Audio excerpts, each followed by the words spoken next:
Meeting. After Mercedes had left Monte Cristo, he fell into profound gloom. Around him and within him, the flight of thought seemed to have stopped. His energetic mind slumbered, as the body does after extreme fatigue. "What?" said he to himself, while the lamp and the wax lights were nearly burnt out, and the servants were waiting impatiently in the ante-room. "What? This edifice which I have been so long preparing, which I have reared with so much care and toil, is to be crushed by a single touch, a word, a breath? Yes, this self of whom I thought so much, of whom I was so proud, who had appeared so worthless in the dungeons of the Château d'If, and whom I had succeeded in making so great, will be but a lump of clay tomorrow. Alas! It is not the death of the body I regret, for is not the destruction of the vital principle, the repose to which everything is tending, to which every unhappy being aspires. Is not this the repose of matter after which I so long sighed, and which I was seeking to attain by the painful process of starvation when Faria appeared in my dungeon? What is death for me? One step farther into rest, two, perhaps, into silence. No, it is not existence, then, that I regret, but the ruin of projects so slowly carried out, so laboriously framed. Providence is now opposed to them. When I most thought it would be propitious, it is not God's will that they should be accomplished. This burden, almost as heavy as a world, which I had raised and I had thought to bear to the end, was too great for my strength, and I was compelled to lay it down in the middle of my career. Oh, shall I then again become a fatalist, whom 14 years of despair and 10 of hope had rendered a believer in Providence? And all this because my heart, which I thought dead, was only sleeping, because it has awakened and has begun to beat again, because I have yielded to the pain of the emotion excited in my breast by a woman's voice. Yet, continued the Count, becoming each moment more absorbed in the anticipation of the dreadful sacrifice for the morrow which Mercedes had accepted, yet it is impossible that so noble-minded a woman should thus through selfishness consent to my death, when I am in the prime of life and strength. It is impossible that she can carry to such a point maternal love, or rather delirium. There are virtues which become crimes by exaggeration. No, she must have conceived some pathetic scene. She will come and throw herself between us, and what would be sublime here will there appear ridiculous. The blush of pride mounted to the Count's forehead as this thought passed through his mind. "Ridiculous?" repeated he. "And the ridicule will fall on me. I? Ridiculous? No, I would rather die."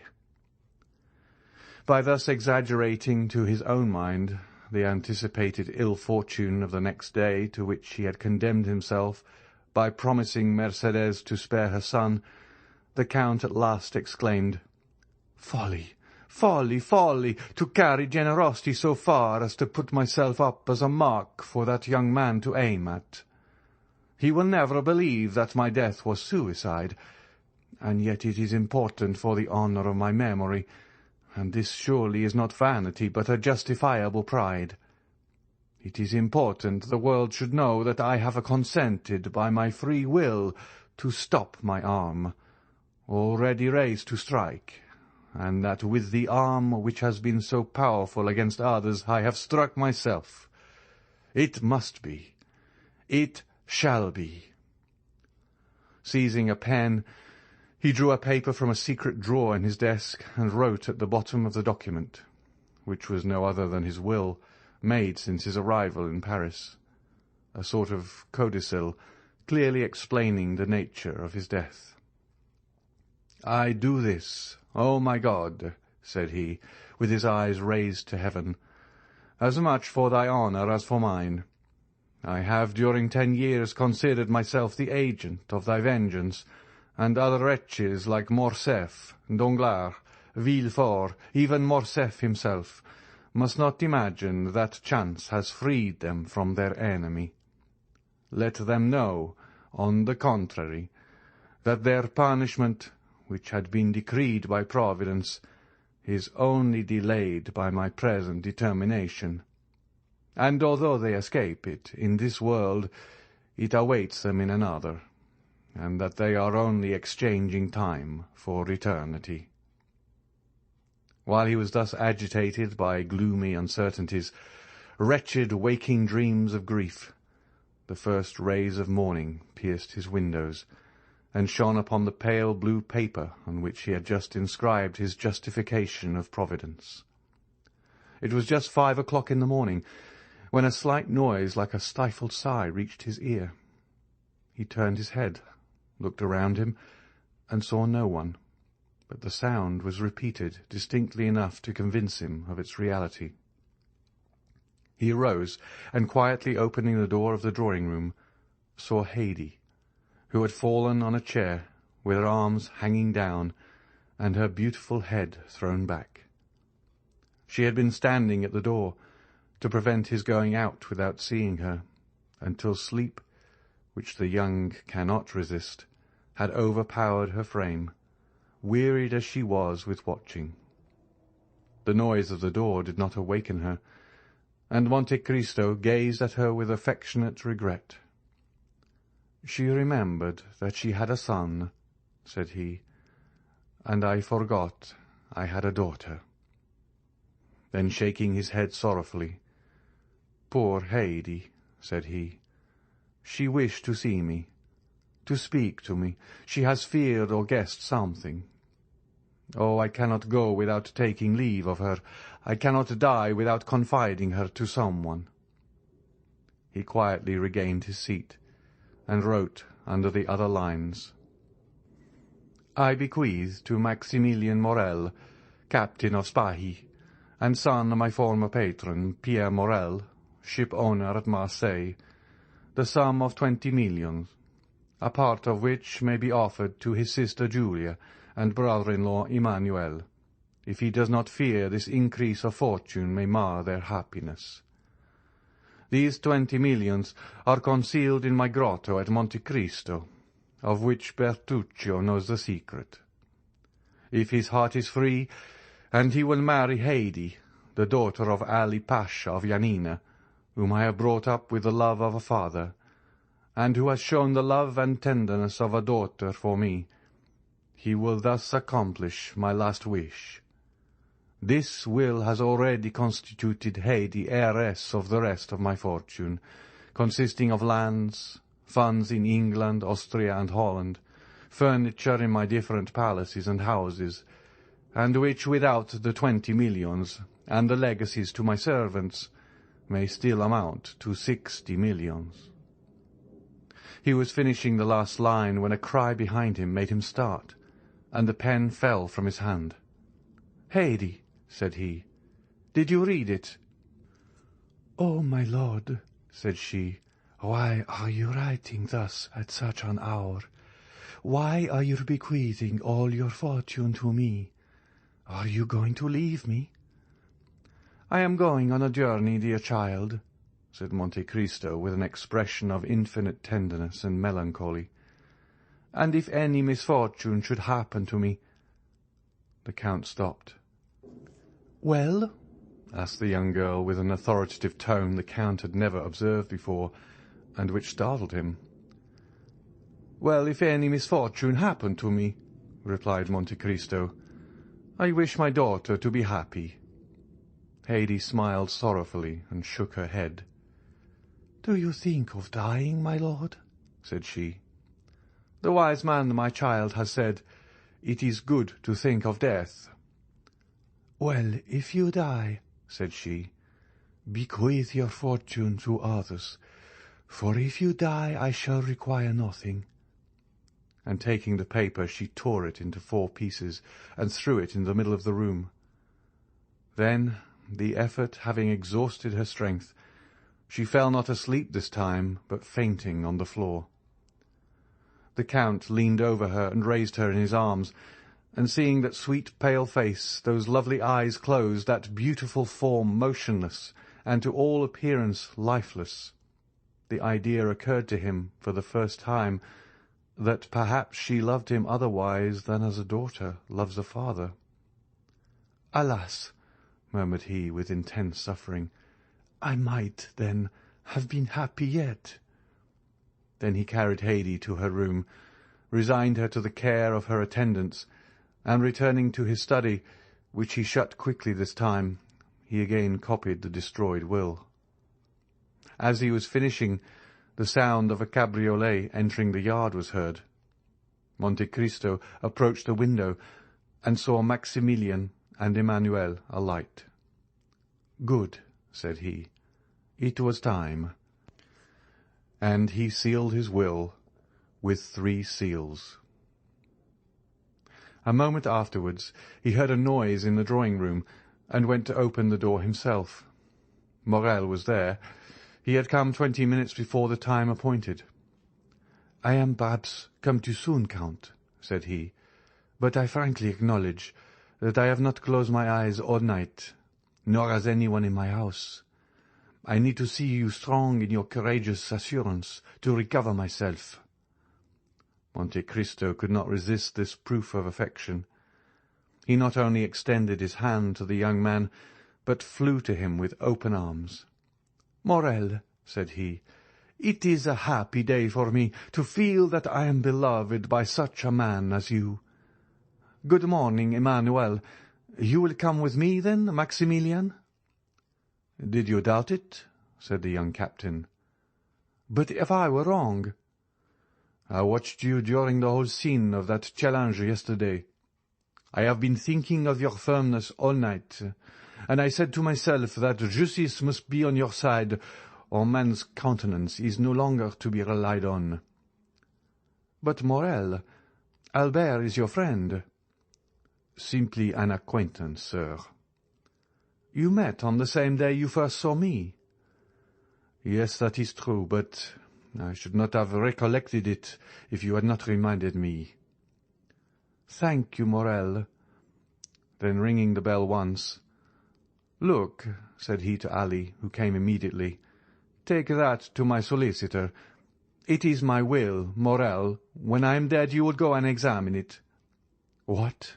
said Morel. "You dead?" "Yes. Must I not be prepared for everything, dear friend? But what did you do yesterday after you left me?" "I went to Tortoni's, where, as I expected, I found Beauchamp and Jeter Renaud. I own I was seeking them." "Why, then all was arranged?"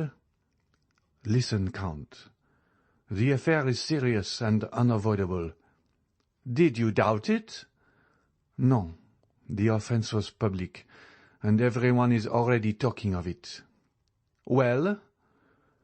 "Well, I hope to get an exchange of arms, to substitute the sword for the pistol. The pistol is blind." "Have you succeeded?" asked Monte Cristo quickly, with an imperceptible gleam of hope. "No, for your skill with the sword is so well known." "Ah, who has betrayed me?" "The skilful swordsman whom you have conquered." "And you failed?"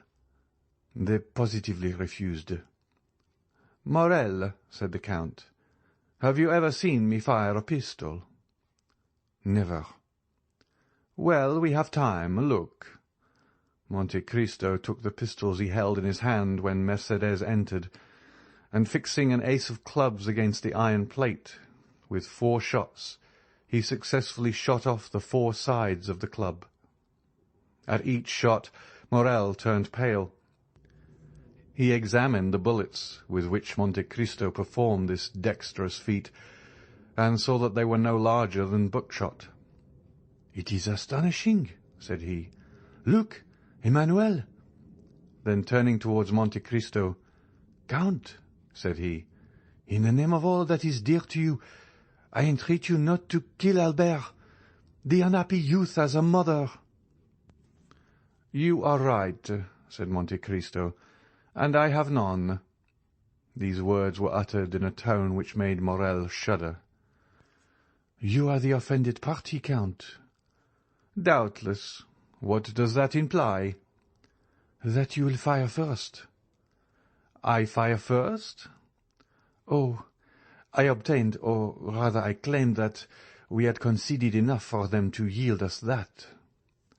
"And at what distance?" 20 paces. A smile of terrible import passed over the Count's lips.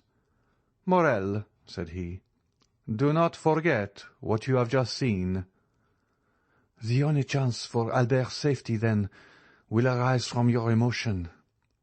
"I suffer from emotion?" said Monte Cristo.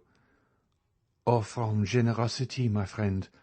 To so good a marksman as you are, I may say what would appear absurd to another." "What is that?"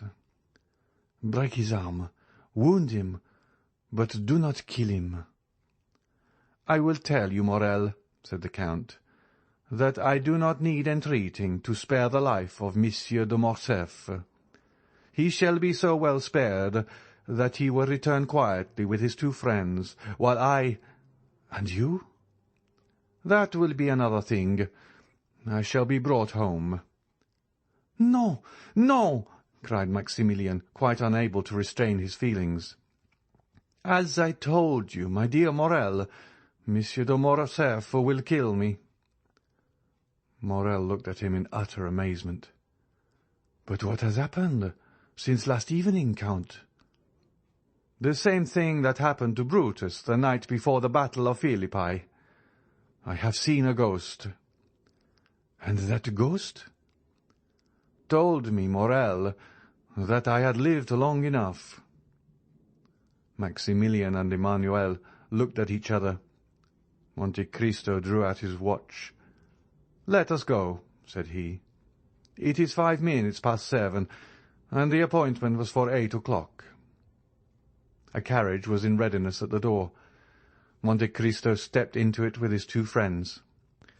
He had stopped a moment in the passage to listen at a door, and Maximilian and Emmanuel, who had considerately passed forward a few steps, thought they heard him answer by a sigh to a sob from within. As the clock struck 8, they drove up to the place of meeting. "We are first," said Morrel, looking out of the window. "Excuse me, sir," said Baptistin, who had followed his master with indescribable terror, "but I think I see a carriage down there under the trees." Monte Cristo sprang lightly from the carriage, and offered his hand to assist Emmanuel and Maximilian. The latter retained the Count's hand between his. "I like," said he, "to feel a hand like this, when its owner relies on the goodness of his cause." "It seems to me," said Emmanuel, "that I see 2 young men down there, who are evidently waiting." Monte Cristo drew Morrel a step or 2 behind his brother-in-law. "Maximilian," said he, "are your affections disengaged?" Morrel looked at Monte Cristo with astonishment. "I do not seek your confidence, my dear friend. I only ask you a simple question. Answer it. That is all I require." "I love a young girl, Count." "Do you love her much?" "More than my life." "Another hope defeated," said the Count. Then, with a sigh, "Poor Haydée," murmured he. "To tell the truth, Count, if I knew less of you, I should think that you are less brave than you are." "Because I sigh when thinking of someone I am leaving. Come, Morrel, it is not like a soldier to be so bad a judge of courage. Do I regret life? What is it to me, who have passed 20 years between life and death? Moreover, do not alarm yourself, Morrel. This weakness, if it's such, is betrayed to you alone. I know the world is a drawing-room from which we must retire politely and honestly, that is, with a bow and our debts of honour paid. That is to the purpose. Have you brought your arms?" "I? What for? I hope these gentlemen have theirs." "I will inquire," said Morel. "Do, but make no treaty. You understand me." "You need not fear." Morel advanced towards Beauchamp and Château Renaud, who, seeing his intention, came to meet him. The three young men bowed to each other courteously, if not affably. "Excuse me, gentlemen," said Morel, "but I do not see Monsieur de Morcerf." "He sent us word this morning," replied Château Renaud, "that he would meet us on the ground." "Ah," said Morel. Beauchamp pulled out his watch. "It is only 5 minutes past 8, said he to Morel. "There is not much time lost yet." "Oh, I made no allusion of that kind," replied Morel. "There is a carriage coming," said Château Renaud. It advanced rapidly along one of the avenues leading towards the open space where they were assembled. "You are doubtless provided with pistols, gentlemen? Monsieur de Monte Cristo yields his right of using his." "We had anticipated this kindness on the part of the Count," said Beauchamp, "and I have brought some weapons which I brought 8 or 10 days since, thinking to want them on a similar occasion. They are quite new, and have not yet been used. Will you examine them?" "Oh, Monsieur Beauchamp, if you assure me that Monsieur de Morcerf does not know these pistols, you may readily believe that your word will be quite sufficient." "Gentlemen," said Château Renaud, "it is not Morcerf coming in that carriage. Faith, it is Franz and Debray." The two young men he announced were indeed approaching. "What chance brings you here, gentlemen?" said Château Renaud, shaking hands with each of them. "Because," said Debray, "Albert sent this morning to request us to come." Beauchamp and Château Renaud exchanged looks of astonishment. "I think I understand this reason," said Morel. "What is it?"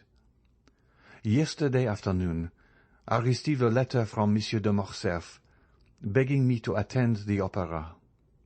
"And I," said Debray. "And I also," said Franz. "And we too," added Beauchamp and Château Renaud. "Having wished you all to witness the challenge, he now wishes you to be present at the combat." "Exactly so," said the young men. "You have probably guessed right."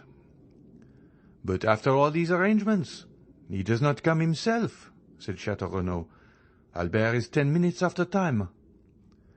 "There he comes," said Beauchamp, "on horseback, at full gallop, followed by a servant." "How imprudent," said Château Renaud, "to come on horseback to fight a duel with pistols, after all the instructions I had given him." "And besides," said Beauchamp, "with a collar above his cravat, an open coat and white waistcoat. Why has he not painted a spot upon his heart? It would have been more simple." Meanwhile Albert had arrived within 10 paces of the group formed by the 5 young men. He jumped from his horse, threw the bridle on his servant's arms, and joined them. He was pale, and his eyes were red and swollen. It was evident that he had not slept. A shade of melancholy gravity overspread his countenance, which was not natural to him. "I thank you, gentlemen," said he, "for having complied with my request. I feel extremely grateful for this mark of friendship." Morel had stepped back as Morcerf approached, and remained at a short distance. "And to you also, Monsieur Morel, my thanks are due. Come, there cannot be too many." "Sir," said Maximilian, "you are not perhaps aware that I am Monsieur de Monte Cristo's friend." "I was not sure, but I thought it might be so." "So much the better. The more honourable men there are here, the better I shall be satisfied." "Monsieur Morel," said Château Renaud, "will you apprise the Count of Monte Cristo that Monsieur de Morcerf is arrived, and we are at his disposal?" Morel was preparing to fulfil his commission. Beauchamp had meanwhile drawn the box of pistols from the carriage. "Stop, gentlemen," said Albert. "I have 2 words to say to the Count of Monte Cristo." "In private?" said Morrel. "No, sir, before all who are here." Albert's witnesses looked at each other. Franz and Debray exchanged some words in a whisper, and Morrel, rejoiced at this unexpected incident, went to fetch the Count, who was walking in a retired path with Emmanuel. "What does he want with me?" said Monte Cristo. "I do not know, but he wishes to speak to you." "Ah," said Monte Cristo, "I trust he is not going to tempt me by some fresh insult." "I do not think that such is his intention," said Morrel. The Count advanced, accompanied by Maximilian and Emmanuel. His calm and serene look formed a singular contrast to Albert's grief-stricken face, who approached also, followed by the other 4 young men. When at 3 paces distant from each other, Albert and the Count stopped. "Approach, gentlemen," said Albert. "I wish you not to lose one word of what I am about to have the honour of saying to the Count of Monte Cristo, for it must be repeated by you to all who will listen to it, strange as it may appear to you." "Proceed," said the Count. "Sir," said Albert, at first with a tremulous voice, but which gradually became firmer, "I reproached you with exposing the conduct of Monsieur de Morcerf in Epirus. For guilty as I knew he was, I thought you had no right to punish him. But I have since learned that you had that right.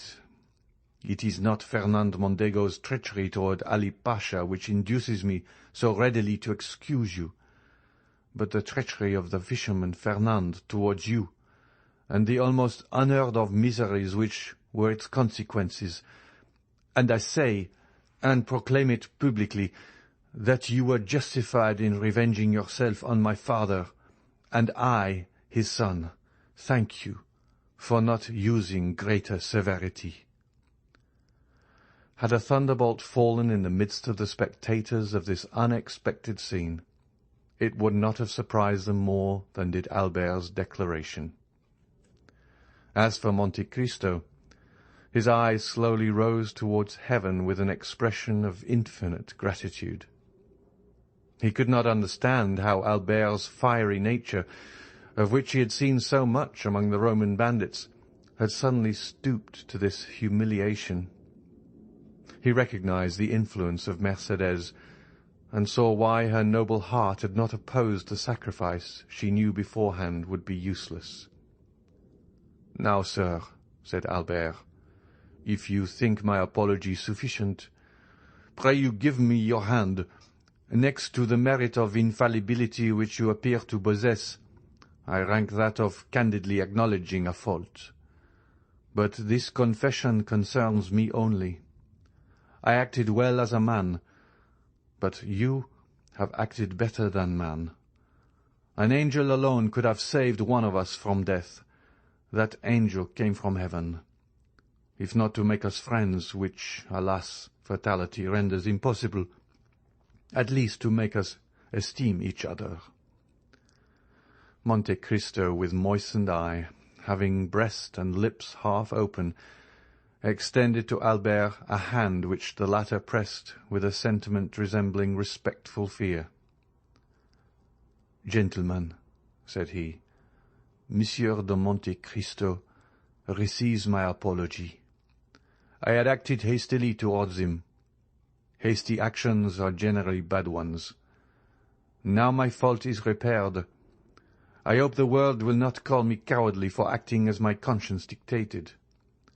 But if any one should entertain a false opinion of me," added he, drawing himself up as if he would challenge both friends and enemies, "I shall endeavour to correct his mistake."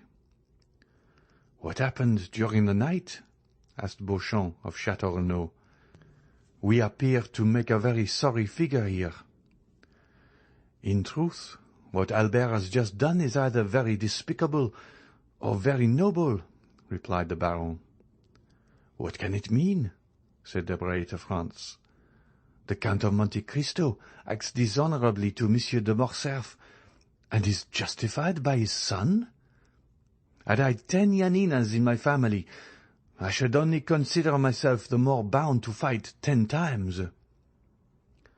As for Monte Cristo, his head was bent down, his arms were powerless. Bowing under the weight of 24 years' reminiscences, he thought not of Albert, of Beauchamp, of Château Renaud, or of any of that group, but he thought of that courageous woman who had come to plead for her son's life, to whom he had offered his, and who had now saved it by the revelation of a dreadful family secret, capable of destroying for ever in that young man's heart every feeling of filial piety. "Providence still," murmured he. "Now only am I fully convinced of being the emissary of God." End of chapter 90.